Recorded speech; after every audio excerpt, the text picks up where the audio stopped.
Okay, तो अब हम फ्लूइड डायनामिक्स की सेकंड मॉड्यूल शुरू करने वाले हैं। ठीक है, तो इसमें मैं तुम्हें बताऊंगा सबसे पहले यार एक चीज़ जो मुझे बतानी थी, जो पिछली वीडियो में रह गई थी, वो थी आपकी ये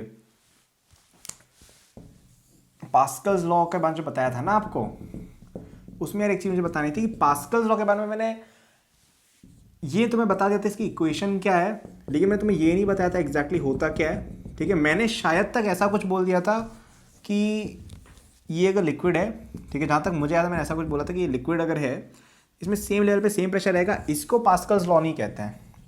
ठीक है, ये पास्कल्स लॉ नहीं है, ध्यान रखना। ठीक है, ये लोग गलती कर देते हैं यूजुअली, कहीं कहीं पे ऐसा लिखा होता है, मैंने भी शायद ये बोल दिया था आपको। पास्कल्स लॉ क्या कहते हैं कि अगर आप एक फ्लूइड के अंदर कहीं पे फोर्स लगा रहे हो, प्रेशर लगा रहे हो, तो वो प्रेशर हर जगह पे ट्रांसफर हो जाएगा। ठीक है, तुमने अगर यहाँ पे कोई प्रेशर लगाया तो यहाँ पे सब जगह एक्स्ट्रा ऐड होगा। ठीक है, जो वैसे देखो मैंने फॉर्मली ये सब बताया नहीं था, लेकिन मैंने ये बता तो दिया था ना कि यहाँ पे पी ए लगता है, तो पी ए तुम्हारा हर जगह ऐड हो रहा है। तो यहाँ पे क्या हो रहा है कि पी ए प्लस पी अगर तुम और लगाने लग गए तो यहाँ पे भी प्रेशर जो है वो पी ऐड हो जाएगा। ये होता है पास्कल्स लॉ। ठीक है, तो यहाँ पे क्या है कि आपने अगर एफ फोर्स लगाया ना तो उससे ऊपर लिफ्ट होता है, तो उससे रिलेटेड ही है। अब ये चीज़ कोई काम की नहीं है, ठीक है, क्वेश्चन नहीं बनेंगे इस चीज़ से, तो ये चीज़ समझ नहीं आया तो भाई भूल जाओ, कोई दिक्कत नहीं है। बट मैंने इसलिए बता दिया है कि कोई कंफ्यूज नहीं रहे बच्चा, है ना।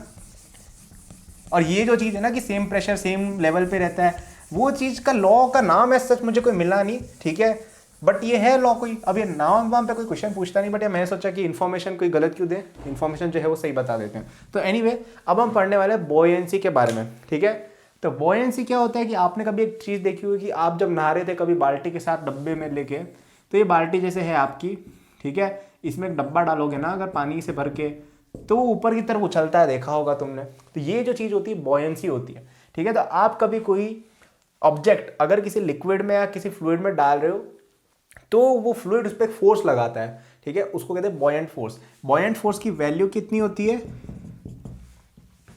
वेट ऑफ लिक्विड, तो ऐसे कर लो, mass of liquid displaced into g. ठीक है, mass of liquid displaced into g. ठीक है, तो जैसे ये तुम्हारा मग है ना, इसका अगर वी वॉल्यूम पानी में डूबा हुआ है, ठीक है, पूरा वॉल्यूम नहीं लेना है, इसका पूरा वॉल्यूम कुछ और हो सकता है, वी डैश हो सकता है, और इसका, ठीक है, लेकिन ये जो ऑब्जेक्ट है इसका वी वॉल्यूम अगर डूबा हुआ है तो उतना this volume multiplied by g multiplied by density of the fluid, इतना लगता है आप पे बॉयंट फोर्स। ठीक है, और ये जो फोर्स लगता है ना, ये हमेशा लगता है आपका ऊपर की तरफ। ठीक है, इसको आर्किमिडीज प्रिंसिपल बोल देते हैं कुछ लोग कि भाई buoyant force equal to weight of liquid displaced. तो अब अपन इक्विलिब्रियम की बात थोड़ी करते हैं कि जैसे ही तुम्हारा ब्लॉक है मास m का, ठीक है, इसकी डेंसिटी है रो इसकी डेंसिटी, और ये जो लिक्विड है इसकी डेंसिटी सिग्मा है। ठीक है, रो सिग्मा सिंबल है, इनको देख कर डरना नहीं है। तो रो डेंसिटी आपके ब्लॉक की और आपकी डेंसिटी है सिग्मा इसकी। ठीक है, तो पूछेंगे कि कितना परसेंटेज वॉल्यूम या कितना फ्रैक्शन वॉल्यूम इसका डूबा हुआ है, तो अपन क्या करेंगे, इस पे एफ बनाएंगे। तो एक फोर्स लग रहा है इस पे mg, ठीक है, एक फोर्स क्या लग रहा है इसके ऊपर एफ बी, बॉयंट फोर्स। तो एफ बी बराबर mg होगा, तो ये रहेगा इक्विलिब्रियम में। तो एफ बी कितना होगा, वेट ऑफ वॉल्यूम डिस्प्लेस्ड। ठीक है, तो अगर मान लो कि इसका वी वॉल्यूम जमीन में डूबा हुआ है, ठीक है, वी वॉल्यूम डूबा हुआ है, multiplied by density of the liquid multiplied by g equal to mg करना है। तो वी डिस्प्लेस कितना आ गया, वी डिस्प्लेस कर दो इसको, वी डिस्प्लेस्ड आ गया आपका m बाय सिग्मा। अब v आपका ओरिजिनल कितना था, m बाय रो। ठीक है, मतलब v ओरिजिनल मतलब इस पूरे मास का जो ओरिजिनल वॉल्यूम है वो कितना है। तो मास पर यूनिट वॉल्यूम क्या होता है आपका, डेंसिटी। तो वॉल्यूम कितना आ गया, मास पर यूनिट पर वॉल्यूम। तो परसेंटेज कितना होगा, V D by V O, कितना परसेंट डूबा हुआ है, तो कितना आ जाएगा आपका रो बाय सिग्मा। ठीक है, तो अब यहां पे अपन एक चीज ऑब्जर्व करेंगे कि कोई ऑब्जेक्ट केवल तभी तैरेगा जब सिग्मा इज ग्रेटर देन रो। क्यों, सिग्मा ग्रेटर देन रो अगर हो गया, नहीं हुआ ना, तो पता है क्या होगा, तो ये इसका जो तुम निकालोगे ना रेशियो, ये ग्रेटर देन 1 आ जाएगा। अब ऐसा क्या हो सकता है कि ये डूबा हुआ ज्यादा है और ये वॉल्यूम से कम, ऐसा तो नहीं हो सकता ना, ये अगर डूब जाएगा तो पूरा ही डूब जाएगा। In which case V D is equal to V O, ये वी डी कभी भी ग्रेटर देन थोड़ी हो सकता है वी ओ, ये पॉसिबल ही नहीं है ना। मतलब एक ऑब्जेक्ट की जितनी वॉल्यूम है उससे ज्यादा लिक्विड कैसे डिस्प्लेस करेगा, वो पॉसिबल नहीं है। तो इसलिए आपकी कंडीशन ये है कि कोई लिक्विड फ्लोट होना उसके लिए ये होना चाहिए इक्वल हो जाए, तो वो भी जस्ट फ्लोट्स को कह सकते हैं हम, ठीक है। इक्वल हो जाए तो ये फ्लोट यहाँ पे कर सकता है, ठीक है। इस केस में इक्विलिब्रियम में तुम इसको यहाँ छोड़ के रख दोगे तो भी यहीं पड़ा रहेगा, यहाँ रख दोगे तो भी यहीं पड़ा रहेगा, यहाँ रख दोगे तो भी यहीं पड़ा रहेगा। अगर ग्रेटर देन है एग्जैक्टली तो वो पूरा ऐसा उसका कोई पोर्शन अंदर डूबा रहेगा। अब इस चीज़ पे क्वेश्चन आ जाते हैं, आइस कभी डाल देते हैं, कभी क्या डाल देते, कभी ये डाल देते, कभी वो डाल देते हैं।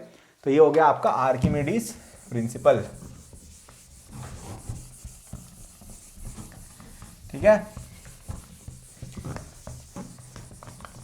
अब तुम्हारे इसमें 2-3 चीजें और बची हैं, ठीक है। अब आर्किमिडीज प्रिंसिपल पे क्वेश्चंस आते हैं, ठीक है। इस पे क्वेश्चंस आएंगे तो समझ लेना है, तो कुछ नहीं करना है, इसमें एक नए तरह का फोर्स है बस, ठीक है। तो तुम्हारे मैकेनिक्स में हम कर क्या रहे हैं, तुम्हें अलग अलग तरीके के फोर्सेस बता रहे हैं, ठीक है। तुम्हें क्या करना है, बस इन फोर्सेस को अप्लाई करना है। कभी एक नया तरह का फोर्स आ जाएगा, ठीक है। जैसे पहले अपन ने क्या क्या पढ़ा था, नई तरह की इक्वेशंस आ जाएंगे बस। जैसे पहले अपन ने क्या पढ़ा था, पहले केवल mg आता था, टेंशन आता था, फिर फ्रिक्शन लेके आए, ठीक है। उसके बाद अपन जैसे स्प्रिंग फोर्स लेके आए, उसके बाद अपन क्या लेके आए, जैसे टॉर्क वगैरह की बातें करने लग गए, ठीक है। उसके बाद अपन एक नए तरह का फोर्स है बॉयंट फोर्स, प्रिंसिपल वही है, न्यूटन लॉज ऑफ मोशन ही लगेंगे हर जगह। और ये आपका बॉयंट फोर्स एक नए तरह का फोर्स है, ये बस लगा देना है कभी इस तरह का ऑब्जेक्ट आ जाए तो। हाँ, एक सेंटर ऑफ बॉयंसी बता देता हूँ मैं, ठीक है। अब ये एक चीज आती है कि बॉयंट, अगर जैसे तुम्हारा कोई ऑब्जेक्ट है, ये पानी में डूबा हुआ है, ठीक है। तो इसका जैसे ये मास, अगर इसका ये पूरी बॉडी ऐसी है, ठीक है, तो इसका जो mg लगाते हैं वो हम लगाते हैं कहाँ पे, सेंटर ऑफ मास पे, ठीक है। सेंटर ऑफ मास पे लगाते हैं mg। तो आप बोलोगे भैया ये सेंटर की बॉयंट फोर्स हम कहाँ लगाए, mg पे के सेंटर ऑफ मास कहीं लगा दे क्या, तो उसमें गलत होता है। आपको जो बॉयंट फोर्स है ना, वो centre of mass of displaced fluid के यहाँ लगाना होता है। तो जैसे इसने फ्लूइड कितना डिस्प्लेस किया ये, तो बॉयंट फोर्स इसके सेंटर ऑफ मास से लगेगा। इसकी इंपॉर्टेंस समझो, जैसे तुमने कोई लकड़ी ले रखी है ऐसी, ठीक है, तो इस पे mg लगेगा जैसे यहाँ पे। अब डिस्प्लेस्ड फ्लूइड तो है ये, तो बॉयंट फोर्स कहाँ लगेगा, यहाँ पे। तो इसकी वजह से एक टॉर्क बनेगा, ठीक है। जैसे इसके सेंटर ऑफ मास के रिस्पेक्ट में देखो तो टॉर्क बनेगा एक एफ बी का, क्योंकि देखो आर्म लेंथ है, जीरो नहीं है, F B into arm length होता है टॉर्क। तो इसकी वजह से टॉर्क बनेगा, तो इससे स्ट्रिंग रोटेट होते, आपने देखा होगा ना, ये रोटेट हो गई तो इसको पूरा अंदर घुसाने की कोशिश करेगी, भाई डूब जा भाई तू, ठीक है। तो इस तरह की चीज़ें भी होती हैं। अरे भाई क्या कर रहे हो तुम लोग। हाँ, इसको डुबाने की कोशिश तो I am not very sure, मतलब देख लेते हैं। आर क्रॉस एफ, अंदर की तरफ टॉर्क है, यानी कि इधर घुमाए, हाँ ये इसको डुबाएगा, ठीक है। तो तुमने नोटिस भी किया होगा ना कि यार अगर एक पानी के अंदर तुम्हें किसी छड़ी डाल दो तो डूब जाती है, तो उस तरह की बातें हैं ये। अब कभी कभी क्या होता है कि अगर ये ज़्यादा डूबा हुआ है, ठीक है, फॉर एग्जाम्पल ये ज़्यादा डूबा हुआ है अंदर, ठीक है, या पूरा ही जैसे कैसे बताओ, हाँ जैसे इसका सेंटर ऑफ मास जैसे यहाँ पे, ये नॉन यूनिफॉर्म अगर स्टिक है, इसका सेंटर ऑफ मास जैसे मान लो यहाँ पे आ गया, ठीक है। और ये डिस्प्लेस फ्लूइड, तो ये डिस्प्लेस फ्लूइड का सेंटर ऑफ मास तो डिस्प्लेस फ्लूइड के सेंटर ऑफ मास पे रहेगा, डिस्प्लेस फ्लूइड तो यूनिफॉर्म है, तो ये यहाँ पे लगेगा कहीं, इसके सेंटर पे लगेगा। तो अब ये देखो, अब ये जो फोर्स है ना, ये सेंटर ऑफ मास के अबाउट इसको वापस स्टेबलाइज कर रहा है। तो ऐसे क्वेश्चंस भी आ जाते हैं कि एक छड़ी को रखा है, अरे मेरा पेन, कि एक छड़ी को नीचे डाल रखा है, तो ये एक स्टिक है उसको डाल रखा है, तो ये ऊपर होगी, स्टेबलाइज होगी, डिस्टेबलाइज होगी, क्या होगा तो देख लेंगे, बस टॉर्क निकाल लेंगे, देखेंगे फोर्स बॉयंट का लग रहा है, mg का लग रहा है, उसके हिसाब से टॉर्क कैलकुलेट करके हम आंसर निकाल लेंगे, कोई बड़ी बात नहीं है।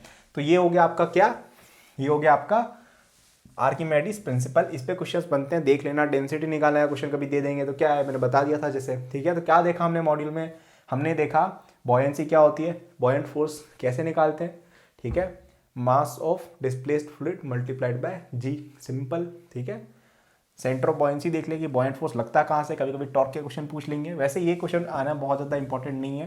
तो ओवरऑल एक सिंपल कॉन्सेप्ट है। अब पूछोगे कि बॉयंट फोर्स का डेरिवेशन कहाँ से आया, तो वो तुम प्रेशर के हिसाब से कैलकुलेट कर सकते हो कि जैसे ये ऑब्जेक्ट है पानी में डूबा हुआ है, ठीक है, तो इस पे सब तरफ से ऐसे ऐसे फोर्स लग रहा होगा, ठीक है। अब ये फोर्स तो कैंसिल हो गया। अब ये वाला जो फोर्स है ना, ये वाला जो फोर्स है, ये वाला फोर्स जो है, इसका तुमने कहीं बैलेंसिंग वगैरह कुछ किया नहीं, ऊपर से कि बैलेंस हुआ नहीं, तो ये बॉयंट फोर्स हो जाता है।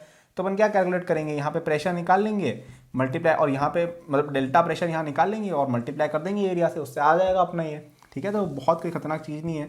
जैसे एच हाइट पे डूबा हुआ है तो क्या हो जाएगा, ये pressure rho g h multiplied by इसका एरिया, ठीक है, एरिया। अब ये एरिया इंटू एच क्या होता है, आपका मास ही तो होता है, सॉरी वॉल्यूम ही तो होता है। तो ये क्या हो गया, मास of displace liquid multiplied by gravity. ये एक तरह का डेरिवेशन हो गया इस चीज़ का, ठीक है।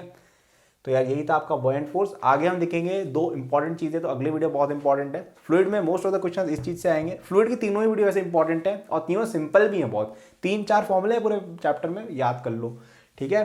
तो ये चीज़ याद होनी चाहिए आपकी, मास of displace liquid multiplied by gravity, ऐसे याद रख लो दिमाग में, ठीक है। फॉर्मूला क्या रखना है इसमें, mass of displace liquid into g, formula है क्या, okay. Thank you for watching this video till the end. I am sure that you enjoyed it. यदि आप अपनी पूरी जेई प्रिपरेशन मेरे साथ करना चाहते हैं तो आपको डिस्क्रिप्शन में मेरे जेई के फुल कोर्स का लिंक मिल जाएगा। इस कोर्स में आपको जो यूट्यूब पे मेरे लेक्चर्स और प्रॉब्लम सॉल्विंग के वीडियोस मिलते हैं उसके कंपेयर में बहुत ज़्यादा कंटेंट है, एंड आपको यहाँ पे practice sheet with solution, test series with solution भी मिलती है। It's a complete solution, you can rely on it. आप यदि किसी कोचिंग जाते हैं या अगर आप सेल्फ स्टडी करते हैं, in both cases it will be very useful, so do check it out, okay. इसके अलावा मेरे जेई के फ्री नोट्स भी डिस्क्रिप्शन में लिंक्ड है, एंड डिस्क्रिप्शन में और भी मैंने बहुत सारे रिसोर्सेज फॉर स्टूडेंट्स डाले हुए हैं, जैसे the books that I recommend, my social media and my newsletter in case you want more content और if you want to approach me with any doubts और सजेशन।